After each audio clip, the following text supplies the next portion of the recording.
Je vais vous présenter les fonctionnalités des analyses de consommation en anti-infectieux. Ce premier onglet, intitulé Détails, a pour intérêt principal de pouvoir approfondir les analyses en téléchargeant des jeux de données filtrés.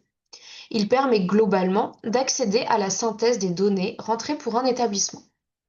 Donc pour télécharger ces données, c'est facile, ce sont les trois petits points en haut à droite du tableau.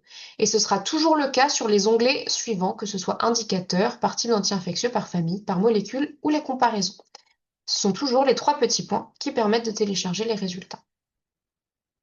Différents filtres permettent d'affiner la recherche. Par défaut, ces filtres sont préréglés sur l'année en cours et ce qu'on appelle le périmètre sanitaire, c'est-à-dire les secteurs d'activité d'hospitalisation complète entrant dans le périmètre de la surveillance PARES. Le secteur d'activité au sein du périmètre sanitaire, qui est par défaut, c'est le secteur médecine. Mais vous pouvez changer ou ajouter un secteur qui vous intéresse. Attention, il faut bien faire attention quand on sélectionne un secteur d'activité à ce qu'il soit cohérent avec le périmètre. Par exemple, si je sélectionne ici le secteur EHPAD, il n'est pas cohérent avec le périmètre sanitaire d'hospitalisation complète parce qu'il ne rentre pas dans ce périmètre. Pour avoir les données du secteur d'activité EHPAD, il faudra choisir le bon périmètre. Et là, vous avez les données qui s'affichent que vous pouvez télécharger. On peut réinitialiser le filtre à son état par défaut. Et ensuite, continuer d'affiner par pôle, service, UF éventuellement, en sélectionnant une ou plusieurs. Mais il faut toujours veiller à la cohérence entre chacun de ces filtres et le périmètre et ou le secteur d'activité coché. Ce sera toujours le cas dans les autres onglets disponibles pour les analyses de consommation. Dans cet onglet Détails, vous pouvez aussi choisir d'afficher les données pour une famille de molécules données. Ça peut être une famille classique d'antibiotiques, comme les aminosides par exemple, mais ça peut aussi concerner des regroupements d'intérêts, comme par exemple les anticocygrammes plus résistants. Pour savoir ce qu'il y a dans chacun de ces regroupements, dans chacune de ces familles, vous pouvez consulter dans la documentation un document qui vous donnera toutes les informations dont vous avez besoin. Ensuite, vous pouvez aussi filtrer par voie d'administration.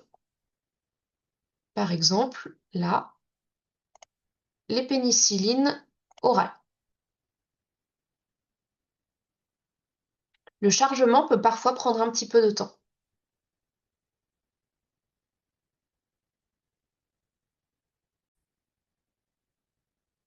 Sur ce deuxième onglet, intitulé Indicateurs, vous obtenez des informations concernant des indicateurs dans votre établissement que vous pouvez filtrer par année. Quand vous passez votre souris sur les barres des graphiques, vous obtenez des informations complémentaires. Par exemple, ici, pour l'indicateur SPILF en établissement de santé, vous obtenez la part de la consommation totale en pourcentage, mais aussi la consommation correspondante en DDJ pour 1000 JH. Toutes ces données peuvent être téléchargées chacune grâce aux trois petits points. Vous pouvez aussi télécharger une image globale en PDF de ces indicateurs.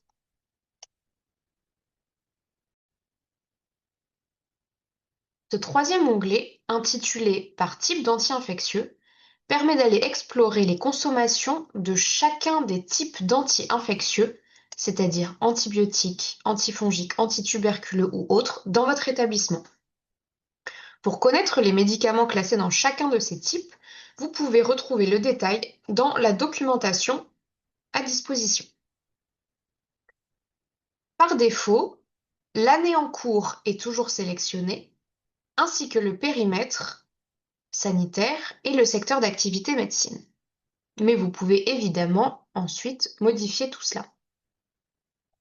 Le premier graphique que vous voyez, consommation par secteur d'activité, est impacté uniquement par le filtre périmètre.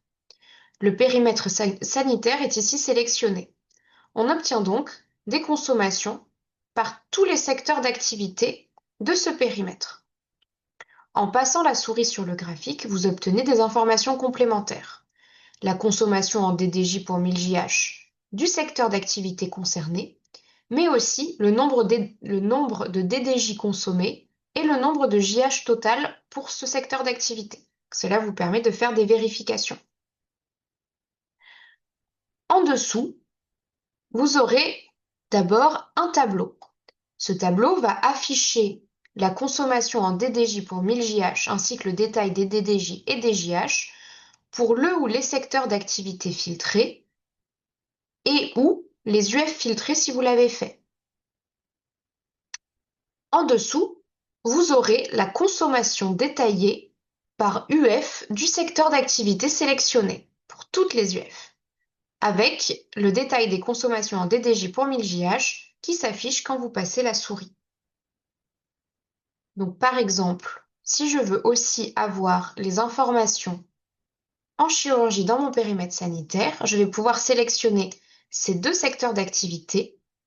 J'obtiendrai la consommation totale pour les secteurs d'activité filtrés, ainsi que la consommation détaillée par UF.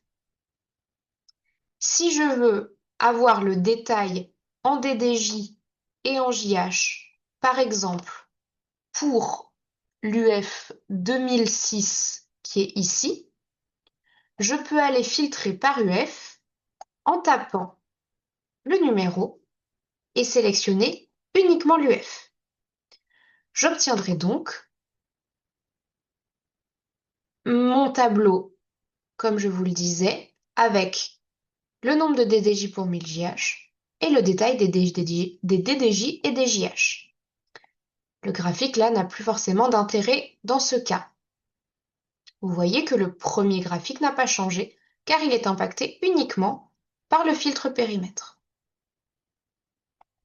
Je peux ensuite tout réinitialiser et aller changer de périmètre si je le souhaite. Par exemple, le périmètre EHPAD, on obtient la consommation par secteur d'activité dans le périmètre EHPAD, on n'a que les EHPAD, mais vous voyez que rien ne s'affiche en dessous, parce qu'il faut bien faire attention à la cohérence avec le secteur d'activité sélectionné.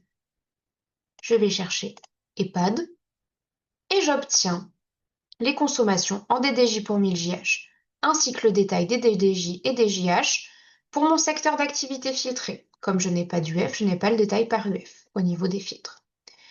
En dessous, j'ai toujours le même graphique avec le détail des consommations par UF dans le secteur d'activité sélectionné. Je peux aller plus loin dans les filtres, évidemment, en sélectionnant un périmètre, éventuellement un secteur d'activité. Je peux filtrer par pôle et par service pour aller rechercher une UF. Je peux choisir un autre type d'anti-infectieux. Je peux aussi filtrer par voie d'administration en sélectionnant une ou plusieurs. Et tous ces filtres, il faut bien penser à les réinitialiser à la fin de l'opération avant de changer d'onglet. Sinon, ces filtres seront enregistrés en mémoire et seront les mêmes à chaque fois qu'on change d'onglet.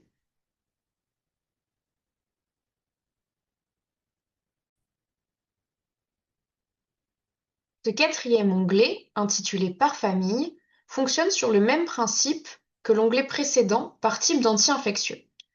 La différence réside dans le filtre qui est disponible ici, qui correspond aux familles de molécules, c'est-à-dire soit une famille classique d'antibiotiques comme pénicilline ou aminoside, soit des regroupements d'intérêt comme par exemple les anti-CG plus R, c'est-à-dire les anticocygrammes plus résistants. Pour connaître le détail de toutes les molécules qui sont contenues dans ces familles, vous pouvez aller regarder dans la documentation qui est à votre disposition. Dans cet onglet, vous allez pouvoir filtrer par année et le périmètre par défaut et le périmètre sanitaire. Comme dans l'onglet précédent, le premier graphique est impacté uniquement par le périmètre. Donc là, pour le périmètre sanitaire, vous aurez les consommations de votre famille de molécules sélectionnées par secteur d'activité qui s'affiche. Et en passant la souris sur chacune des barres du graphique, vous obtenez des informations complémentaires. Ensuite, vous pouvez avoir des informations complémentaires si vous filtrez par secteur d'activité et ou jusqu'à l'UF. Par exemple, si je prends le secteur d'activité médecine, en faisant bien attention toujours de la cohérence entre le périmètre sélectionné et le secteur d'activité, je vais obtenir un tableau de mes consommations en pénicilline au sein du secteur d'activité médecine en DDJ pour 1000 JH, mais aussi la consommation totale en nombre de DDJ et les journées d'hospitalisation correspondantes dans ce secteur. En dessous, on a un graphique qui détaille les consommations de chacune des molécules contenues dans la famille sélectionnée pour chacune des UF du secteur d'activité sélectionné. Si je veux aller consulter une UF plus particulièrement ou plusieurs, je vais aller par exemple prendre la 1205 et la 1161. Je vais dans UF et je tape 1205, j'ajoute, puis 1161. Attention, quand on sélectionne une ou plusieurs UF, c'est bien cumulatif ici. Donc j'obtiens dans mon tableau les consommations totales pour ces deux UF avec le détail des DDJ et des JH, et ici la consommation détaillée par UF concernant chacune des molécules de la famille pénicilline qui a été sélectionnée. Je peux aussi aller affiner par voie d'administration. Par exemple, je veux les consommations en pénicilline injectable. Et j'obtiens ce détail. Dans ce 5e onglet qui s'intitule Par molécule, vous avez globalement les mêmes fonctionnalités que les onglets par type d'anti-infectieux et par famille, à la différence que vous allez filtrer par molécule en pouvant en choisir une ou plusieurs. La grosse nouveauté de cet onglet, c'est que en plus du graphique de consommation par secteur d'activité au sein du périmètre sélectionné, des consommations qui s'afficheront pour le secteur d'activité ou l'UF filtré, des consommations détaillées par UF. Voilà, vous aurez en plus un graphique d'évolution de la consommation. Je vous montre. On est dans notre périmètre sanitaire pour l'année 2024. Tout ça, on peut le changer. On choisit un secteur d'activité cohérent, par exemple la chirurgie. On a donc toujours toutes nos consommations par secteur d'activité parce que c'est impacté seulement par le périmètre sanitaire, là, ici. Et en dessous, par contre, on aura la consommation en DDJ pour 1000 JH pour le secteur d'activité choisi. Ici, chirurgie. On n'a pas choisi d'UF, donc ça reste au niveau du secteur d'activité chirurgie. Pour l'amoxicilline seulement, mais je peux choisir une deuxième molécule. Dans ce cas, on va avoir les molécules qui vont s'ajouter dans le tableau. On aura la consommation en acide fusidique parce que ça a été sélectionné en DDJ pour 1000 JH, en DDJ avec les JH correspondantes. De même pour l'amoxicilline. Et on peut sélectionner comme ça autant de molécules qu'on souhaite. Ce qui est intéressant, c'est qu'on peut aussi télécharger ce tableau de résultats pour faire des analyses complémentaires si on le souhaite. En dessous, on va avoir nos consommations détaillées par UF. Comme on a sélectionné un secteur d'activité, on a toutes les UF du secteur d'activité qui s'affichent avec la consommation dans chaque molécule qu'on a sélectionnée. Pour plus de lisibilité, je vais revenir à l'amoxicilline seule. En dessous, on va avoir ce graphique qui diffère des autres onglets, qui nous permet de visualiser l'évolution de la consommation. Vous voyez ici le point rose sur lequel vous pouvez passer la souris et qui vous donne la consommation en DDJ pour 1000 JH. Ici, on n'a qu'une seule année, évidemment, parce que pour l'instant, L'établissement d'exemple n'a importé que les données 2024. Mais à partir de 2025, il y aura d'autres données qui vont s'ajouter sur ce graphique. Si je mets plusieurs molécules et que je mets à jour, je vois que je vais avoir des points pour chacune des molécules. Le dernier onglet, intitulé Comparaison, permet à l'établissement de comparer ces données à d'autres établissements au niveau régional et national. Nous avons en premier lieu un graphique d'évolution de la consommation. Par défaut, les filtres renseignés sont l'année dont le recueil des données est terminé, le périmètre sanitaire, le secteur d'activité médecine, le type d'anti-infectieux antibiotique et la région de l'établissement. Nous pouvons modifier les filtres en prenant par exemple le secteur d'activité réanimation.